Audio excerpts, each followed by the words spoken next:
Hello everyone, welcome to the Zorawar classes. मैं आपका बहुत बहुत स्वागत करती हूँ ज़ोरावर क्लासेस पर। और रोज़ की तरह हम अपने 10 क्वेश्चंस करेंगे और आज का टॉपिक है वो भी आपका लैंग्वेज टीचिंग रहेगा। और एक लास्ट वीडियो का क्वेश्चन नंबर 10 था जो पियाजे पर था, सोशल इंटरेक्शन और ईगो सेंट्रिक स्पीच का जो क्वेश्चन था, जिसमें आप सभी को डाउट था। डाउट तो क्या था, मतलब उसमें मैंने भी आपको बोला था कि 2 आंसर हो सकते हैं। मतलब मैंने ये नहीं कहा था कि सोशल इंटरेक्शन गलत होगा, मैंने बिल्कुल भी ऐसा नहीं कहा था। मैंने कहा था मेरे अकॉर्डिंग मुझे लगता है कि ईगो सेंट्रिक स्पीच भी उसका आंसर हो सकता है। ठीक है, चलो लास्ट में हम उसको डिस्कस कर लेंगे एक बार, क्योंकि कुछ बच्चों के कमेंट्स मैंने देखे तो उन्होंने लिखा था कि सीटेट के एग्जाम में पूछा गया है वो क्वेश्चन। कोई नहीं, कोई ऐसा डाउट वाली बात नहीं है, हम लास्ट में उसको डिस्कस कर लेंगे। ठीक है, लेकिन पहले हम आज के क्वेश्चंस कर लेते हैं, तो ये हम डिस्कस कर लेते हैं। लास्ट में आप उस चीज को देख लेना जिनको भी डाउट था, जो भी था। ठीक है, क्योंकि मैंने आपको पहले बता दिया था कि वो क्वेश्चन थोड़ा सा डाउटफुल है मेरे लिए, या फिर मेरे समझने में थोड़ी गलती हुई क्वेश्चन को, या फिर जो भी रीजन है मैं आपके साथ वो लास्ट में डिस्कस कर लूंगी। तो क्वेश्चन नंबर 1 है, examples of creative reading projects for assessment are. आपने बच्चों का असेसमेंट करने के लिए, यानी कि उनका मूल्यांकन करने के लिए जो है क्रिएटिव रीडिंग के प्रोजेक्ट्स दिए हैं। ठीक है, देखो क्रिएटिव का मतलब क्या होता है, जब आप कुछ नया क्रिएट करते हैं। ठीक है, क्रिएटिव थिंकिंग होती है ना, जिस तरह से जब आप एक इनोवेटिव चीज लेकर आते हैं, एक ऐसी चीज जो किसी और ने ना बोली हो, वो आपने बोली हो, वो आपकी अपनी क्रिएटिविटी हो। तो इसी तरह से रचनात्मक पठन क्या होता है, इस तरह की परियोजनाओं के उदाहरण क्या होंगे, ये आपको बताना है। ठीक है, तो पहला है, संदर्भ के बारे में अधिक जानकारी के लिए पुस्तकालय में किए गए संदर्भ कार्य, मतलब जो रेफरेंस वर्क होता है आपका लाइब्रेरी में, जो आप लोग कर सकते हैं। नेक्स्ट है surfing the internet for related information, या फिर आप गूगल पर सर्च कर रहे हैं कुछ ना कुछ, या फिर dramatisation, role play and re writing कर रहे हैं from a different point of view, मतलब एक अलग पॉइंट ऑफ व्यू के साथ, या फिर रीडिंग फॉर मीनिंग, या फिर आप मीनिंग के लिए करते हैं। तो क्रिएटिव रीडिंग यहाँ पर क्या होगा, ये आपको बताना है। देखिए, इसका जो करेक्ट ऑप्शन होगा वो होगा ऑप्शन नंबर सी। अगर हम सारे ऑप्शंस को देखें, भाई इंटरनेट से देख रहे हैं तो भी कोई फायदा नहीं है, कुछ नया नहीं कर रहे हैं। फिर अगर रेफरेंस वर्क की बात करें तो ये आप लाइब्रेरी में सर्च करेंगे, है ना, अधिक जानकारी के लिए वहां पे बुक्स को तलाशेंगे, उन सब चीजों को टटोलेंगे, तो उससे भी कोई फायदा नहीं है, वो क्रिएटिव नहीं रहेगा। उसके बाद रीडिंग फॉर मीनिंग है कि आप मीनिंग के लिए रीडिंग कर रहे हैं, वो क्रिएटिविटी नहीं होती है। आप वो जस्ट एक टेक्स्ट को पढ़ रहे हैं ताकि आपको उसका मीनिंग समझ में आ जाए, तो इसमें आपकी क्रिएटिविटी क्या हुई। देखिए यहाँ पर क्वेश्चन ये है, यहाँ पर जो ऑप्शन है इसमें क्या बोला गया है कि आप ड्रामेटाइज कर रहे हैं, आप रोल प्ले कर रहे हैं, आप री राइटिंग कर रहे हैं। मतलब आपने कुछ पढ़ा, कुछ सुना, कुछ देखा, कोई टॉपिक हो सकता है, आप उसका रोल प्ले करेंगे या फिर आप ड्रामेटाइज करेंगे। ठीक है, उस चीज को अपने पॉइंट ऑफ व्यू से, एक डिफरेंट पॉइंट ऑफ व्यू से, जो सिर्फ आपका पॉइंट ऑफ व्यू है। तो ऑब्वियसली आप कुछ नई चीज उसमें बताएंगे ना, कुछ नई चीज आपके लिए करने को होगी। तो option number C will be the right option. और कोई भी क्वेश्चन डाउटफुल ऐसा रहता है, देखो मैं हमेशा सारे क्वेश्चन नहीं उठाती, कुछ क्वेश्चंस ऐसे होते हैं जो मुझे लगता है कि नहीं, ये डिस्कस करने से कोई फायदा नहीं, क्योंकि मैं काफी एक्सप्लेन कर चुकी हूँ। लेकिन वो जो लास्ट क्वेश्चन था, जिस तरह से, इस तरह से कोई भी क्वेश्चन होता है ना, जिससे बहुत सारे बच्चे कह रहे हैं नहीं मैडम यही ठीक होगा, यही ठीक होगा, तो वो मैं जरूर आपके लिए लेती हूँ नेक्स्ट टाइम में। ठीक है, इसमें कोई बड़ी बात है नहीं कि भाई मैं ऐसे कहूंगी कि नहीं मैं ही सही हूँ, ऐसा नहीं होता है। मतलब मैं कोशिश यही करती हूँ कि डिस्कशन हो, एक हेल्दी डिस्कशन हो। ओके, अब क्वेश्चन नंबर 2 है, one of the sub skill that is assessed for speaking would be. बोलने के लिए मूल्यांकन किए जाने वाले उप कौशल में से एक होगा। ठीक है, देखो ये स्पीकिंग की उप स्किल होनी चाहिए, मतलब one of the sub skills that is assessed for speaking, मतलब जो स्किल स्पीकिंग के लिए असेस की जाती है, जिनका हम मूल्यांकन करते हैं, उसमें से एक सब स्किल क्या होगी इनमें से, ये आपको बतानी है। तो क्वेश्चन है, मतलब सॉरी आंसर है इसके, understanding and responding in paragraph to literacy works. मतलब आप साक्षरता के काम के एक पैराग्राफ में समझ और प्रतिक्रिया, मतलब इस तरह का ही ऑप्शन था उसमें, मतलब मेरे को भी क्लियर नहीं हुआ ये ऑप्शन जो है। वैसे होगा कि अंडरस्टैंडिंग रिस्पॉन्डिंग इन कोई भी पैराग्राफ है उसकी अंडरस्टैंडिंग कर रहे हैं, फिर आप रिस्पॉन्ड कर रहे हैं। ठीक है, एक तरह से लिटरेसी वर्क है, यानी कि वो एक तरह से साक्षरता से रिलेटेड कोई वर्क है। Using appropriate volume, clarity and gestures in individual और ग्रुप सिचुएशन, या फिर जो भी इंडिविजुअल मतलब एकांत सिचुएशन है, जिसमें केवल व्यक्तिगत सिचुएशन कह सकते हैं आप, या फिर कोई समूह स्थिति है, उसमें आप किस तरह से अपने वॉल्यूम को बढ़ा रहे हैं, पिच का वॉल्यूम जो होता है, जो आपकी आवाज का वॉल्यूम है, आपकी शब्दों में क्लैरिटी कितनी है, आप किस तरह के जेस्चर का यूज कर रहे हैं। जेस्चर्स क्या होते हैं, हाव भाव एक तरह से कह सकते हैं। ठीक है, इशारे भी कह सकते हैं। नेक्स्ट है spelling common frequently used words correctly, या फिर जो कॉमन वर्ड्स होते हैं जो बोलचाल में कॉमनली यूज होते हैं, या फिर जो बार बार रिपीट होते हैं, उन वर्ड्स को आप सही से बोल पा रहे हैं। या फिर लिसनिंग एक्टिविटी, या फिर आप बहुत आसानी से, बहुत अच्छे से एक्टिवली लिसन कर रहे हैं और उसके बाद छोटे और बड़े ग्रुप में जो है आप बोल रहे हैं। ठीक है। ठीक है, देखो इसका जो करेक्ट ऑप्शन होगा वो होगा ऑप्शन नंबर बी, है ना, बता देती हूँ क्यों होगा। यहाँ पर अगर बात करें, अगर ये क्वेश्चन आपको लग रहा है कि डी होना चाहिए, तो यहाँ पे हम एक्टिवली लिसन तो कर रहे हैं, आप समझ तो रहे हैं, लेकिन आप स्मॉल और ग्रुप सिचुएशन की ही बात की है, यहाँ पर व्यक्तिगत सिचुएशन की बात नहीं कही है। तो देखो स्पीकिंग में व्यक्तिगत सिचुएशन भी तो होती है ना, व्यक्तिगत रूप से भी तो आपको बोलना पड़ता है, आप सिर्फ बड़े या छोटे ग्रुप्स में थोड़ी बोलते हैं, आप अपने बिहाफ पे भी चीजों को बोलते हैं, ठीक है। और यहाँ पर सिर्फ लिसनिंग एक्टिवली एंड रिस्पॉन्डिंग है, तो अधूरा है ये ऑप्शन, ठीक है, मैं ये कह सकती हूँ। ये तो होगा ही नहीं भाई, ये कोई थोड़ी ना सब स्किल होगी स्पीकिंग की जिसमें हम सिर्फ कॉमनली यूज और फ्रीक्वेंटली यूज वर्ड्स को यूज कर रहे हैं। उसके बाद है अंडरस्टैंडिंग एंड रिस्पॉन्डिंग पैराग्राफ, तो पैराग्राफ आ गया यहाँ पे, तो एक तरह से वो आ गया कि आपने पैराग्राफ पढ़ा है, उसके बाद आप कुछ लिटरेसी वर्क कर रहे हैं, उसको समझ रहे हैं, उसको रिस्पॉन्ड कर रहे हैं। अब ऑप्शन नंबर सेकंड जो है वो बिल्कुल करेक्ट होगा। जब आप बोलते हैं तो आप केवल सिर्फ बोलते नहीं हैं, आप अपनी वॉल्यूम का भी ध्यान रखते हैं। अगर आप गुस्से में हैं तो आप किस टोन में बात करेंगे, आप प्यार से बात कर रहे हैं तो किस टोन में बात करेंगे, आप लाइब्रेरी में हैं तो कैसे बात करेंगे, आप जो बात कर रहे हैं उसमें क्लैरिटी है कि नहीं, उसमें स्पष्टता होनी चाहिए।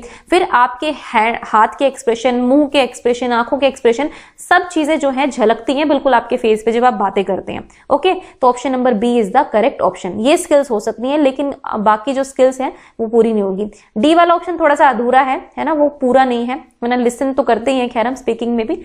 चलिए नेक्स्ट देखते हैं। नेक्स्ट है how can teachers respond to और correct students writing in ways that are effective. तो भाई शिक्षक प्रभावी तरीके से लिखने वाले छात्र को कैसे जवाब दे सकते हैं या सही कर सकते हैं। तो correcting every error in the ऐसे, मतलब जो भी बच्चे ने गलती की है उसको फटाफट से ठीक कर दो, या फिर मार्जिन में विशिष्ट टिप्पणी लिखना, जैसे कि ये स्पेसिंग होती है ना, ऐसे मार्जिन होता है। सपोज यहाँ पर बच्चे ने लिखा हुआ यहाँ पर, तो आपने यहाँ पर कुछ लिख दिया, आपने यहाँ पर कुछ लिख दिया बच्चे के। Offering encouraging and summary remarks, या फिर आपको उन कुछ बढ़ावा देने वाले उत्साहजनक और समरी कर सकते हैं ना, समरी रिमार्क्स मतलब आप सारांश लिख सकते हैं कि ये भाई इसका जस्ट था, ये ऐसे था। या फिर आप locating patterns of errors and suggesting improvement, या फिर आप ये देखेंगे कि त्रुटि जो हो रही है उसमें कौन सा पैटर्न है और फिर आप सुधार का सुझाव देंगे कि आप इस तरह से इसको सुधार सकते हैं। ठीक है, तो clear cut answer number D is the option number D is the correct option. ठीक है, तो ऑप्शन नंबर डी इसका सही ऑप्शन होगा, क्योंकि यहाँ पे आप कमियों का पता लगा रहे हैं, साथ ही साथ उनको इम्प्रूव करने की वो भी एफर्ट्स भी लगाएंगे कि कैसे हम इम्प्रूव कर सकते हैं, वो स्ट्रेटजीज भी आप देखेंगे। नेक्स्ट क्वेश्चन है the progress of teaching learning of reading skills of a language over a certain period of time में बी इवेल्युएटेड। एक निश्चित अवधि में किसी भाषा के पठन कौशल के शिक्षण की प्रगति का मूल्यांकन आप कैसे कर सकते हैं। मतलब इसमें कुछ वेज दिए हुए हैं, आपको देखना है बेस्ट कौन सा है। By asking students to read aloud a set text, या तो आप कहेंगे कि ठीक है भाई आप पढ़ के दिखाओ मुझे, है ना, तू पढ़ वाली जो फिलोसफी थी ट्रेडिशनल वे। नेक्स्ट है कि assessing students interpretation of the text, की छात्र जो है व्याख्या का आकलन की किस तरह से वो व्याख्या कर रहे हैं। ठीक है, अगला है छात्रों की शैलीगत उपकरणों की प्रशंसा के माध्यम से setting a reading task with a variety of test items, है ना, हिंदी में थोड़ा सा क्लियर नहीं हो रहा है, इंग्लिश में है कि भाई एक रीडिंग टास्क आप सेटअप करेंगे, एक रीडिंग टास्क देंगे आप बच्चों को जिसमें बहुत सारे टेस्ट आइटम्स होंगे। सिर्फ ये नहीं होगा कि सिर्फ एक ही तरह की चीज आप चेक कर रहे हैं, आप उसको डिफरेंट तरीके से दे सकते हैं। उसके बाद through students appreciation of stylistic devices, तो ये तो कुछ होगा नहीं। तो अब देखो इसमें से क्या करेक्ट ऑप्शन होगा। यहाँ पे आप कह रहे हैं सिर्फ रीड अलाउड करो, ये ट्रेडिशनल वे है ना, पहले रीडिंग का टेस्ट ऐसे लेते तो फटाफट तुम रीड अलाउड करो, है ना, तो जोर से आप पार्ट को पढ़ो और बस हो गया काम। वो वही आपके क्लास में 10-12 बच्चे होते हैं जो अच्छे से पढ़ देते हैं, आपने सोचा कि यही बच्चे अच्छे हैं, लेकिन हो सकता है कुछ और बच्चों में रीडिंग का कोई और टैलेंट हो। ठीक है, स्किल्स की बात हो रही है यहाँ पर, रीडिंग सिर्फ वर्ड टू वर्ड पढ़ना नहीं बल्कि पढ़कर समझना भी होता है। उसके बाद है स्टूडेंट की इंटरप्रिटेशन की, बच्चा क्या इंटरप्रेट करता है आप उसको ही असेस करेंगे। तो केवल इस चीज को असेस थोड़ी करेंगे, आपको तरह तरह की चीजें देखनी होती है कि रीडिंग स्किल्स बच्चे में डेवलप हुई है कि नहीं हुई है, रीडिंग के साथ वो कॉम्प्रीहेंशन कर पा रहा है कि नहीं कर पा रहा है। जो आपने रीडिंग कराई है उसमें से अगर आप बीच में से कोई क्वेश्चन पूछ लेते हैं तो क्या बच्चा उसको ढंग से मतलब रिस्पॉन्ड कर पा रहा है कि नहीं कर पा रहा है। ठीक है, बच्चे ने पाठ पढ़ दिया, पूरा पढ़ता गया टीचर के सामने, लेकिन जब मैडम ने पूछा कि ठीक है अभी तुमने पाठ पढ़ा है, इसमें ये लड़की कौन थी, तो बच्चे को पता ही नहीं है कौन थी, क्योंकि उसको पढ़ता गया और उसने ध्यान ही नहीं दिया, उसने समझने की कोशिश नहीं करी। तो option number C is the right option. इसमें हम टेस्ट आइटम, बहुत सारे वैरायटी ऑफ टेस्ट आइटम देंगे और रीडिंग टास्क देंगे बहुत सारे इसमें। ठीक है, एक रीडिंग टास्क हम डेवलप करेंगे, वो कुछ भी हो सकता है कि भाई 4 बच्चों को आपने स्टोरीज पढ़नी है, 4 बच्चों ने एक प्ले को पढ़ना है, फिर उसको बताना है, उसके बारे में बताना है, कैरेक्टर्स के बारे में बताना है, तो इस तरह के रीडिंग टास्क आप वो कर सकते हैं।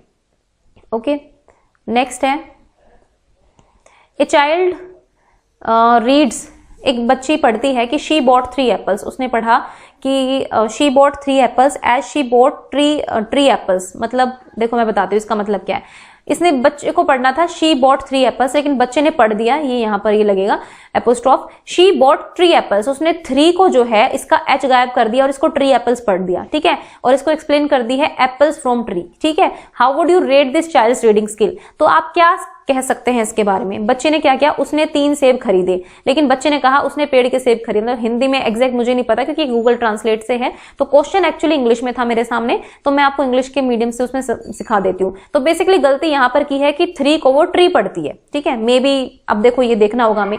तो अब हमें ये बताना है कि ये क्या मतलब क्या गलती हुई है बच्चे से, है ना, ये हमें देखना है। तो she reads with spelling errors, उसने स्पेलिंग का एरर किया है। शी रीड्स केयरलेसली, या फिर उसने केयरलेसली पढ़ा है। शी रीड्स विद कॉम्प्रीहेंशन, उसने कॉम्प्रीहेंशन के साथ पढ़ा है, समझ के साथ पढ़ा है। या फिर शी रीड्स विदाउट कॉम्प्रीहेंशन, या फिर उसने बिना समझ के पढ़ा है, ठीक है।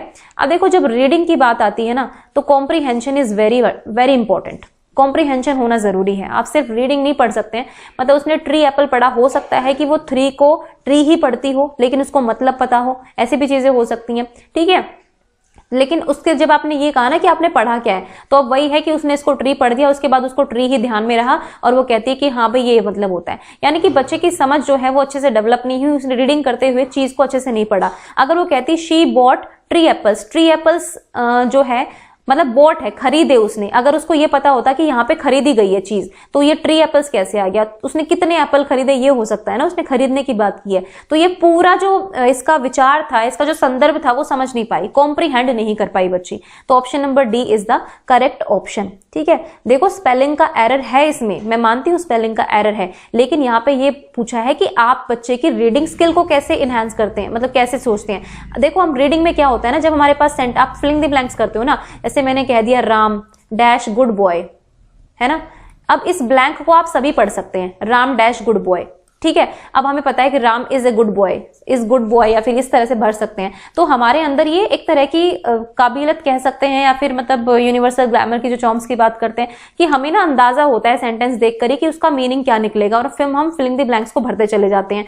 तो मतलब यहाँ पर क्या हुआ है, यहाँ पर भी ये ना शी बॉट, बच्चे को पता है कि उसने कुछ खरीदा है, ट्री एप्पल्स कैसे आ जाएगा, फिर यहाँ पे ऑब्वियसली 3 आना चाहिए। दैट मीन्स कि बच्चे ने स्पेलिंग तो एरर कर ही दी, लेकिन उसने कॉम्प्रीहेंशन नहीं किया, तभी तो उसने ये कहा कि एप्पल फ्रॉम ट्रीज, ठीक है। तो यहाँ पर कॉम्प्रीहेंशन का एरर है, तो option number D is the correct option.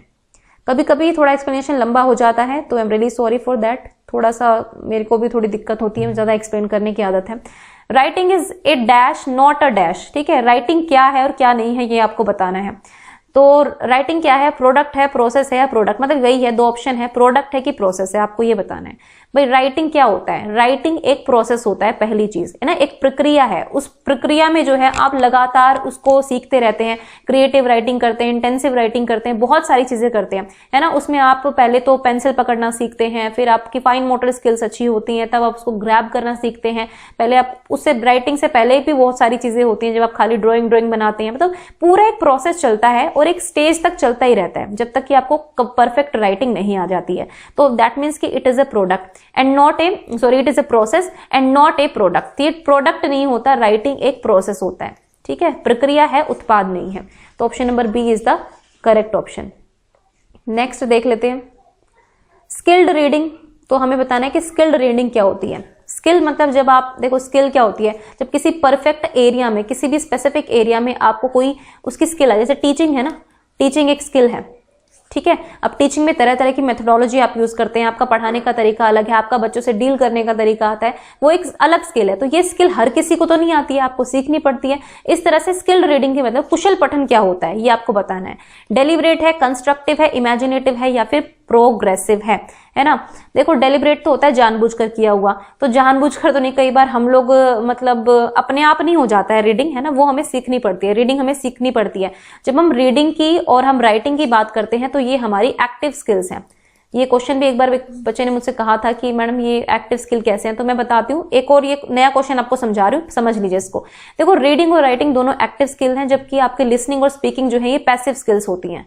Passive skills होती हैं। मतलब क्या हुआ, रीडिंग और राइटिंग में आपको बहुत सारे एफर्ट्स करने पड़ते हैं, ये जानबूझकर अपने आप नहीं कर सकते हैं। जब तक कोई बच्चा जो है रीड करने के लिए अक्षरों का ज्ञान होना चाहिए, अक्षरों के ज्ञान के लिए आपको वर्णमाला या जो भी भाषा आप सीख रहे हैं उसके अक्षरों का आपको ज्ञान होना चाहिए, फिर अक्षरों को जोड़ना आना चाहिए, फिर ग्रामर के कुछ रूल्स होते हैं, तो रीडिंग और राइटिंग आप तभी कर सकते हैं। अब तो यानी कि एक्टिव स्किल है, आपका रोल बहुत एक्टिव होना चाहिए। यहाँ पे जो भी बच्चा सीख रहा है वो बहुत ही एक्टिवली पार्टिसिपेट करेगा, तभी आपको रीडिंग और राइटिंग आएगी। लेकिन जब हम बात करते हैं लिसनिंग और स्पीकिंग की, तो लिसनिंग और स्पीकिंग दोनों पैसिव स्किल्स होती हैं। क्यों होती हैं? क्योंकि लिसनिंग में आप क्या करते हो, आपके सामने कोई कह रहा है ना, आपने बस सुना और उसके बाद आपने समझा, ठीक है। इसमें अगर लिसनिंग में अगर आप ध्यान से नहीं सुनते हैं तो आप चीजें नहीं याद रख पाते हैं, लेकिन आप थोड़ा सा ध्यान से सीखेंगे, सुनेंगे तो आपको चीजें क्लियर हो जाती हैं। अब जहां तक बात है स्पीकिंग की, तो स्पीकिंग तो आप सभी को पता है, अगर आप स्कूल ना भी जाएंगे, आपको कोई ट्रेन नहीं भी करेगा तो भी आप स्पीकिंग सीख जाते हैं, अपने आसपास के एनवायरनमेंट से सीख जाते हैं, है ना। बोलना हर बच्चा सीख लेता है एक पर्टिकुलर एज तक। क्या आप उसे पर्टिकुलर ट्रेनिंग देते हैं? हम बिल्कुल उसको ट्रेनिंग नहीं देते हैं, वो अपने आप ही चीजें बनाना और सीखना स्टार्ट कर देता है। दैट मीन्स कि वो पैसिवली भी सीखेगा तो भी उसको ये स्किल्स आ जाती हैं, है ना। वो पैसिव रोल है उसका, तब भी ये स्किल्स आएंगी। लेकिन रीडिंग और राइटिंग आप ऐसे नहीं सीख सकते कि भाई आपको कोई सिखा नहीं रहा है, आपने अपने आप सीख ली, ऐसा नहीं होता है, ठीक है। तो रीडिंग और राइटिंग के लिए आपको जरूर टीचिंग की जरूरत होती है, आपको पढ़ना ही पड़ेगा उस चीज के लिए। तो इसका मतलब तभी तो हम रीडिंग और राइटिंग को लिटरेसी में मानते हैं, ठीक है। जब हम लिटरेसी की बात करते हैं ना, लिटरेसी की बात करते हैं, तो बेसिकली इसमें रीडिंग और राइटिंग आती है आपकी। आप पढ़ना लिखना सीख जाए, दैट मीन्स कि आप लिटरेट हैं, आप साक्षर हैं, ओके। इसको कभी डाउटफुल मत रहना इसमें। तो रीडिंग राइटिंग जो है आपकी एक्टिव स्किल्स होती हैं और लिसनिंग और स्पीकिंग आपकी पैसिव स्किल्स होती हैं। अब हम वापस आते हैं क्वेश्चन पर। तो देखो, स्किल्ड रीडिंग एक कंस्ट्रक्टिव प्रोसेस है, ठीक है, रचनात्मक प्रक्रिया है जिसमें हम कंस्ट्रक्ट करते हैं चीजों को। अपने आप हमें स्किल सीखनी है आपको, तो अपने आप आपको कंस्ट्रक्शन भी करना पड़ेगा, ठीक है। टीचिंग को हम सिर्फ बोल बोल के नहीं सिखा सकते, आपको एक्चुअल में टीचिंग में उतरना पड़ेगा, आपको खुद कंस्ट्रक्ट करने पड़ेंगे अपने मेथड। और जब आपको सालों का एक्सपीरियंस हो जाता है तो आप देखते हैं खुद आपके मेथड जो है अपने आप डेवलप होते रहते हैं। इमेजिनेटिव नहीं होगा, जानबूझकर नहीं होगा। प्रगतिशील प्रोग्रेसिव, देखिए progressive is not a bad word, मतलब बैड वर्ड नहीं है, लेकिन अगर हम इसमें दोनों में देखें तो कंस्ट्रक्टिव ज्यादा सटीक बैठता है, इसलिए मैं आपको ये ऑप्शन बता रही हूँ, ठीक है। प्रोग्रेसिव कोई बेकार वर्ड नहीं है, लेकिन यहाँ पर वही है कि आप कंस्ट्रक्ट भी तो करते हैं। रीडिंग स्किल जो होती है, आप धीरे धीरे धीरे अपने हिसाब से उन चीजों को पढ़ना भी तो सीख जाते हैं। कोई बच्चा जो अक्षर जोड़ जोड़ कर पढ़ता है, कोई फटाफट से ऐसे ही पढ़ लेता है, फिर आपके रीडिंग स्टाइल्स भी अलग अलग होते हैं, तो that is a constructive process, okay. तो ये option number B is the correct option. आज की वीडियो थोड़ी सी लंबी हो जाएगी। नेक्स्ट है the assessment of students writing should most importantly focus on. जब आप बच्चों की राइटिंग का असेसमेंट करते हैं तो आपका मोस्ट इंपॉर्टेंट फोकस क्या होना चाहिए, ये है क्वेश्चन। तो यूजिंग इडियम्स और मेटाफर्स, तो आप इडियम्स यूज करेंगे, मेटाफर्स यूज करेंगे।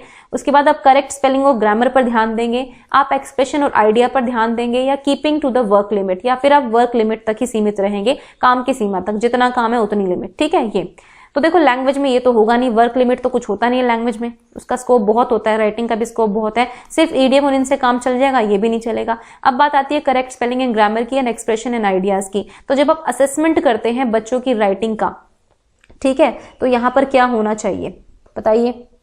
तो अगर हम क्रिएटिव चीज की बात करें तो यहां पर होगा ऑप्शन नंबर सी, अभिव्यक्ति और विचार। बच्चा अपने आप को एक्सप्रेस कर पाए, अपने आइडियाज को देख पाए।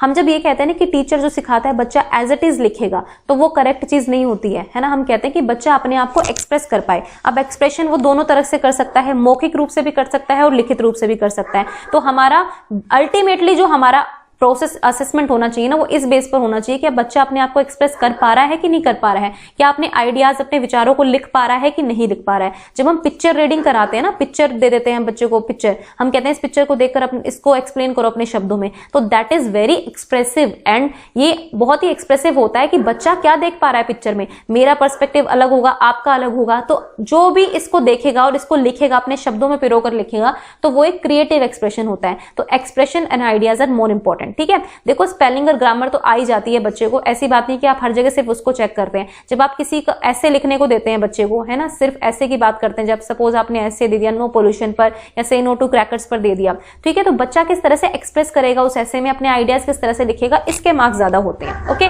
और ऑब्वियसली जब वो एक्सप्रेस कर पा रहा है, आइडियाज दे पा रहा है, तो उसकी ग्रामर तो ठीक होगी ना। तो option number C is the correct option. केवल सिर्फ ग्रामर के बेस पर ही आप नंबर नहीं देते हैं जब आप नंबर पेपर चेक करते हैं, मतलब। A primary teacher should introduce reading through, तो प्राइमरी टीचर को इंट्रोड्यूस कैसे करनी चाहिए रीडिंग क्लास में? सपोज आप टीचर बन गए केवीएस में, आप जा रहे हैं अपनी पहली क्लास में, है ना, आपको पढ़ानी है, आपको रीडिंग करानी है, तो आप क्या करेंगे? सबसे पहले छोटे बच्चों की बात कर रही हूँ, picture books, alphabet books, phonic books या फिर स्टोरीज, ठीक है।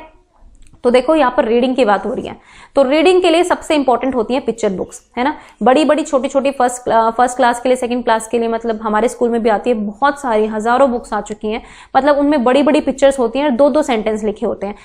मतलब यहाँ पे आइडिया ये होता है कि पिक्चर से देख के बच्चा जो है उस रीडिंग से कनेक्ट कर पाए। जो वो पिक्चर देखेगा तो पिक्चर में जो चीजें हैं वही उसको कुछ ना कुछ शब्दों में मिलेगी, तो वो फेमिलियर हो जाएगा थोड़ा सा, ठीक है। हाँ भाई ये पिक्चर है तो ये नाम होगा, फिर उस नाम को उस पिक्चर बुक में जो है 10 बार देखेगा उस चीज को, तो उसको उस नाम की पहचान होनी शुरू हो जाती है, ठीक है। तो हम रीडिंग जो है हमेशा पिक्चर बुक से कराएं। दूसरी चीज ये होता है कि रीडिंग में पहले हम प्री रीडिंग में जो कहते हैं ना कि आप थोड़ा पिक्चर दिखाओ, ताकि बच्चे को आइडिया हो कि हाँ भाई किसके बारे में है ना, किसके बारे में उसको रीडिंग करनी है, क्या है, कैरेक्टर्स क्या हैं, तो वो सब चीजें सीखेगा वो। तो पिक्चर्स बुक रेफर की जाती हैं। तो option number A is the correct option.